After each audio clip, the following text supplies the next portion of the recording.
State championship glory was up for grabs as several teams took their talents to the playoff semifinals and finals, looking for the ultimate reward to a stellar spring sports season. Welcome to SportsWire. I'm Will Catterley. One of those teams would be Glen Allen softball. Just call the Jags Road Warriors. Glen Allen started regional play as the number 3 seed and won their home opener, but played on the road ever since, making it to the regional finals and then playing the first round of states on the road as well. Ironically, all of these road victories would bring Glen Allen back home, where, of course, the predetermined site for the state semifinals and finals was Glen Allen High School. So to Glen Allen High School we go. Stu Brown and company, even visitors at their own field. That's right, playing from the road dugout as they would play host, even though they're not those, to McLean, if that makes any sense. Early in this one, nice stop at the hot corner at third. Throw to first gets away, but this is why you back up the play. Little things. Getting the runner trying to advance a second. Glen Allen dodging a bullet right there, and Jaden Tillman knows what to do with it, fielding her own position. She has been the catalyst for Glen Allen pitching all year long, and it's her first year as a full-time pitcher. And in the state semifinals, she was dialed in, dotting the outside corner for the strikeout looking. Later, more Tillman, strikeout inside corner, on fire, and fuego. Jaden Tillman, JT. This time, McLean, 5th inning, bottom 5. Remember, they're the home team. Runner on first, ball gets away from the catcher. They alertly take second. Then a huge play defensively to get out of it. This ball is struck and really well to deep left, but watch the great play by outfielder number 8. Doing the job, getting out of trouble. Mackenzie Mayfield turns her hips, goes the opposite way, makes the catch over her shoulder. And then, well, it seems like when you make a big play in softball or baseball on the defensive side, the next half inning, the offense finally erupts, and it would. Back-to-back singles for the Jags. This time, number 2, Allie Von Herbulis getting into it first and second. Then a walk. Now bases are loaded. A gaggle of Glen Allen Jaguars in the top of the 6th. Remember, this game's still scoreless until now. Off the shoulder, taking one for the team, is Caroline Jesse. And she gives Glen Allen a 1-0 lead. And there will be far more where that came from. Helping herself out, Jaden Tillman. JT with the RBI base knock. It's 2-0. And then this would be the big hit. The dam would break. Base hit to right. 1 run scores. Here comes another run. She'll score. It's a 2-bagger, 2 RBI base knock for number 5, Ashton Limbaugh. And Glen Allen has a 4-0 lead. Then softball, look out, right in your living room. Gets past the catcher, wild pitch. Another run comes around to score. It's now 5-0, and they still weren't done. Tricky Jags. Little double steal action works to perfection. Jags score 6 runs in the 6th inning. That would be all they would need to advance to the state final game. Final score, Glen Allen 6, McLean 0. With the win, the Jags would advance to the state finals where they would have a rematch with the Western Branch Bruins. Glen Allen lost to the Bruins 2-0 in the regional finals, forcing the Jags to go on the road before they could, of course, get back to this very point. The resume for Western Branch was impressive, not allowing a run in any game in the postseason. That would change in the championship game. So let the rematch begin. Jaden Tillman and Glen Allen taking on the Western Branch Bruins, who beat them in the regional championship game. And early on, Western Branch looking quite like the formidable foe they were in round 1. Lily Creef with a base hit. It would lead to this C&I single up the middle. That dog will hunt. It's an RBI base knock as Creef comes around to score. And Western Branch would have a 1-0 lead. They were not done in the first. Ball gets away. Tillman pitching. Well, the whole team playing less than 24 hours since. That run scores. It's 2-0. It could have been much worse, though, for Glen Allen, but this was a play that changed the game. Throw to home. Back to first. Double play gets him out of the inning. And instead of being down 3-4, 5-0, Glen Allen just down 2-0. And guess what? The Jags would come all the way back.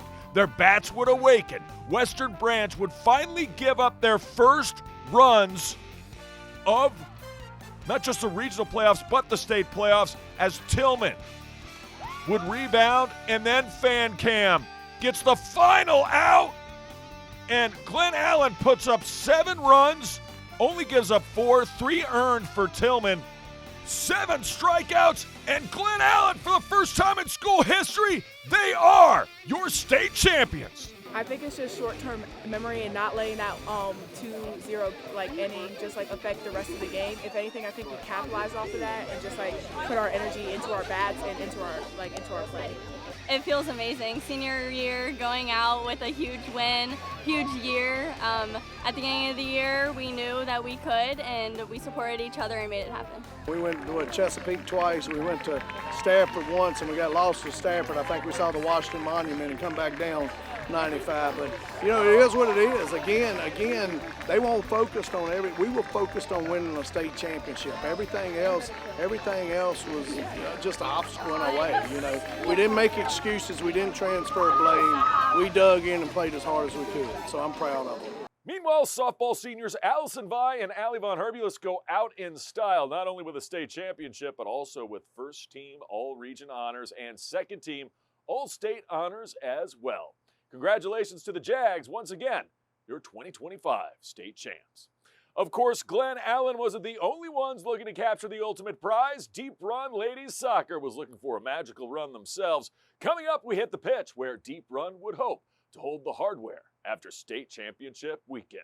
That's next. Takeout meals for just $12.99. Call them. Sherry Pearson. You are the sole surviving heir of the King of Montanopolis, and you are now worth $45 million. I'm rich! This can't be real. Of course it's not real. Come on. Having money isn't about luck. Like that takeout meal. Cook at home instead, you can save thousands a year. Feed me. Feed the pig. Welcome back to SportsWire. All year, Deep Run Ladies Soccer has been dominant. The Wildcats soccer squad had only allowed 3 goals all season and only 1 in their playoff run. But the stakes, they just get higher at the state level. And the Wildcats wanted to make sure that this year they finished the mission at hand. So to the state semifinals we go. Wildcats at top seed taking on Yorktown. It would be Yorktown with opportunities early. First half action. What a save. Busy. Oh, so busy was Melini Duda, the keeper for Wildcats. She had her work cut out for her early in the first half. Yorktown making opportunities happen. But Duda, when duty called, she would make the save. Makes a mistake there, giving it right back to Yorktown, but dives and makes the stop, and then Wildcats, of course, with attacking chances of their own. Set pieces, corner, usually an offensive best friend. Wildcats with a chance here off the header. Defender was there to make the stop. Well placed on the header. Yorktown escapes the opportunity from the Wildcats. Now, the Patriots with a corner opportunity of their own.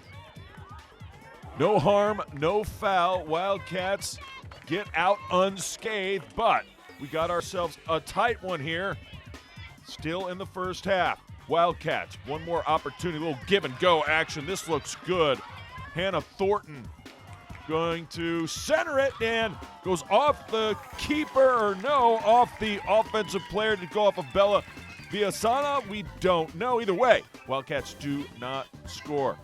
Late first half, another great opportunity right here.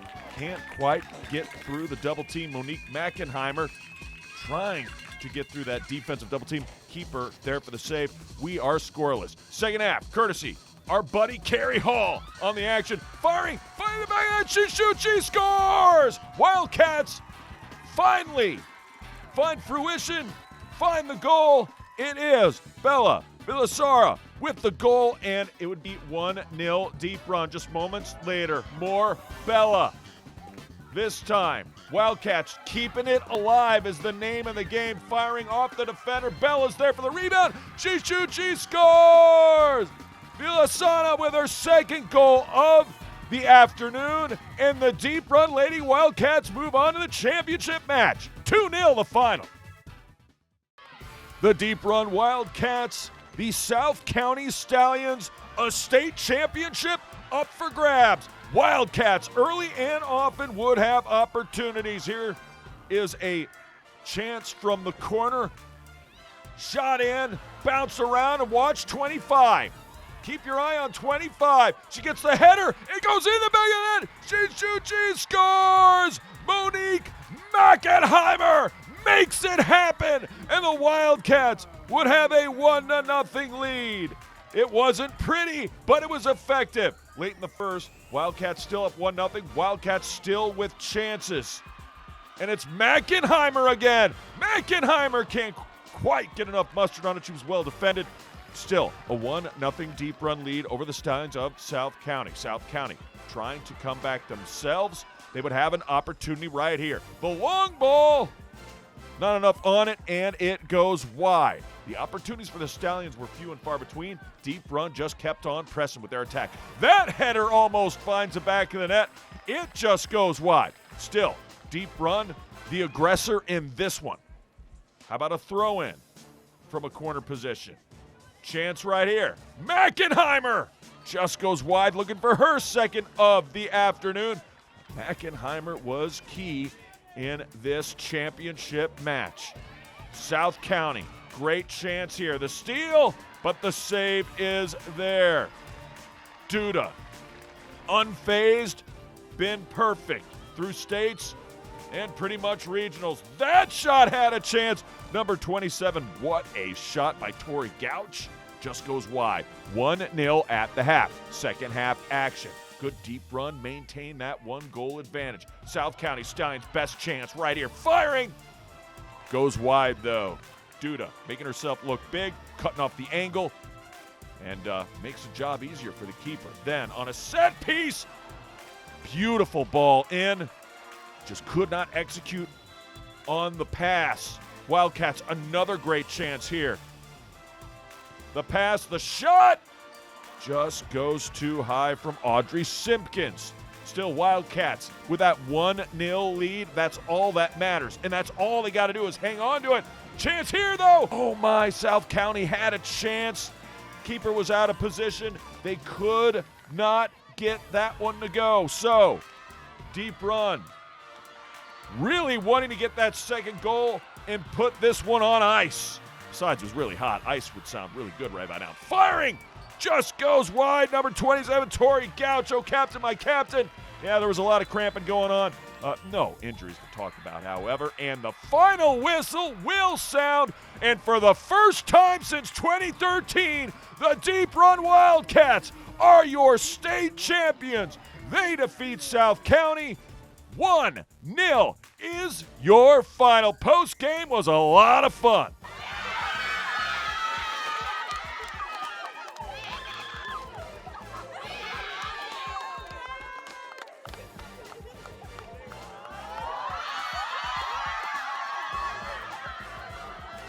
It's just a great group, and they have fought together, but they really grew together over the course of the season to the point where we had to tell them we're pretty darn good, and let's keep this bus rolling. This team's been really special.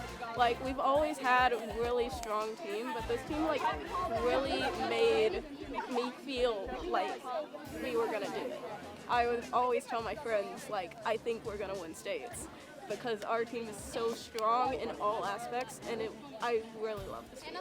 Meanwhile, the Godwin Lady Eagles season would come to a close after a loss in the semifinals to Kellam. The Godwin and Deep Run boys fell in the state quarterfinals. Still, terrific years for both teams on the pitch. Well, it's back to softball when we come back. Mills Godwin tries to make a deep run and get revenge on the Midlothian Trojans.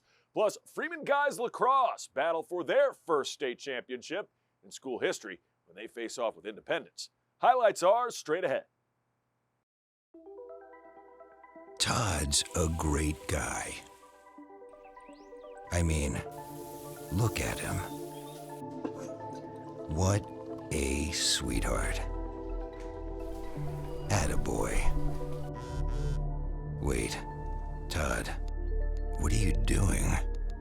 How totally selfish and un-Todd-like of you. Come on, Todd. Come on, man.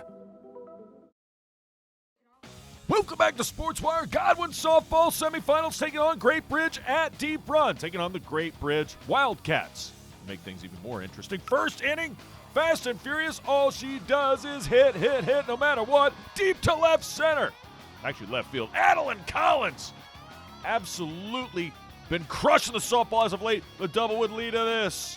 The catcher, Lainey Poulos, deep to center. The center fielder can't make the play. It's going to be an RBI double for Poulos, and Godwin would have a 1-0 lead after one. And that is more than enough, usually, for one Caitlin Hubley, who was dealing straight fire. Fastballs, the Great Bridge Wildcats could not connect, at least early. Strike him out, set him down. You want more Hubley? You got more Hubley. A little bit of a rise ball there. Strike him out, sit him down once again. Also fielding the position well. How about Poulos and catcher? Oh my, top play nominee. What a play by Poulos. She's hitting the ball. She's making plays at catcher. Just tremendous catch on the foul ball. And then Hubley says, I can field my position as well. Godwin defense, Godwin pitching, all looking good. You want more hitting from Adeline Collins. Adeline turning up the AC. It was a hot day, so they needed her back. Collins trying to steal second. Great Bridge has a tremendous catcher, I found out in this one. Caitlin Bettis, not the first time she's going to throw out a Godwin runner. More on that later. A little foreshadowing for you. Not the last time Hubley's going to get a strikeout. More on that later. Gets a strikeout there finally. Swing and a miss, completing the strikeout throw into first because the ball's in the dirt. And Godwin back up to the plate. They would have other opportunities to score in this one. This would be one of them. Line drive, base hit. That dog will hunt down the left field line. Mackenzie White to second. And then the bunt attempt, no. Throwing out the runner at third. They get Mackenzie White, still 1-0 after 4. Later, another chance for Godwin. Poulos, her second hit of the afternoon in this one with a runner on. And guess who it is? Adeline Collins. First and third for the Eagles. But Great Bridge would get out of trouble. The fly ball caught. Wildcats dodge more damage. 1-0 after 5. To the 6th. Great Bridge gets their bats going. Finally, line drive, base knock. And it is a single for number 8, Gabrielle Parker. But Hubley really clinch and clutch in these situations. Gets a strikeout there. And then the pop out will end the threat. Hubley and the Eagles go to the 7th. Still clinging to that 1-0 lead. Last chance for Great Bridge. Hubley gets the fly ball to left and squeezes them in, and that'll do it. The Godwin Eagles win in the state semifinals. A rematch with Midlothian looming for all the marbles. Godwin gets the win and advances to the state championship game. 1-0 is your final. Unfortunately for the Eagles, the rematch not going their way. Picking up 6th inning, down 2-0. Godwin, big time hit, but who else? AC, Adeline Collins gets the double. Eagles with a chance to cut into this 2-0 lead. Remember, the first game was a 2-1 final, I should say, but the fly ball to right would end the threat. Hubley trying to keep the Eagles in this one. She would do that. Fly ball, well, chance for Midlo to add on. They get the double. Erica Fage on second. But the rise ball, Hubley gets the strikeout right there. Hubley still with a runner in scoring position. Strike him out, sit him down. Hubley, fantastic both games, double-digit strikeouts. She did everything in her power to will Godwin to victory. But Midlothian's pitcher was just too good. Marley Gaskell answers the call. Midlothian finishes an unprecedented, undefeated season, and they win the state championship. Godwin, tremendous year in their own right, but they fall short. 2-0 is your final. To lacrosse we go. The Freeman Mavericks looking for their first ever state title in guys lacrosse, and right away they strike first against the Independence Tigers. He shoots, he scores! Thomas, Raider of the Storm, with the goal. 1-0 Freeman over Indy, but then the Tigers showed their mettle and might. This was a tremendous team. Both teams here for a reason, of course. Number 1 fires, finds it back to the net. He shoots, he scores. Cooper Woodring would ring a few times. Would tie it at 1, 9:26 to go in the first. This game started off 9 a.m. due to heat advisories and potential thunderstorms, so they moved it back up an hour. Firing, great save by Freeman, but on the rebound, he shoots, he scores, and it's number 11, Trent Stewart, doing the damage. This time, Independence up 2-1.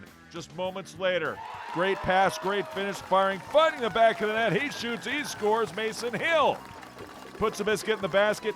Independence up 3-1. They would score 4 straight on this. The one-timer. And it's Stewart again. Trent Stewart. Thorn in the Mavs side would be 4-1 Independence. But if you thought that Freeman was going away, you haven't watched the Mavs play all year. Second quarter, though. Independence, a chance. Keeper says absolutely not. He kept Freeman in this one, number 25, Douglas Lumpkin. And then that would lead to this. This time it's the Mavs on the attacking half. Number 91, gonna get it done. Fires, finds the back of that. George Davis, the junior midfielder, puts the biscuit in the basket. Mavs back in this one. However, Independence would have answers. Firing, finding the back of the net, and once again, it's number 11, Trent Stewart. He has a blister of a shot, and it's 6-2 Indy with 1:47 to go till the end of the half. Mavs looking for something to go their way for a little momentum. Spin move, firing, finding the back of the net. He shoots, he scores. Colston Pounders pounds that one in. It's 6-3. That would be the score with 1:18 to go, and it would be the score of the half. Second half. What a shot! Right in. Ben Rader of the Lost Ark. And the Mavs, all of a sudden, just down 6-4. Unfortunately for Freeman, that would be as close as they would get. Independence would go on a huge run after that, taking a 10-4 lead and end the Mavs season 13-9, your final.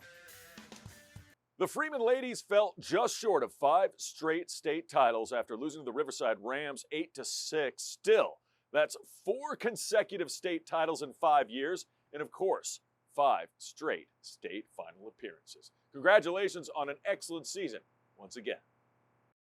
And last but certainly not least, how about Freeman girls tennis? They are your 2025 state champs, and yes, they're holding up 5 fingers because they've now won 5 straight state championships. They beat Frank Cox in straight sets, 5-0. Matter of fact, the Freeman Lady Mavs did not lose a set in the entirety of the state playoffs.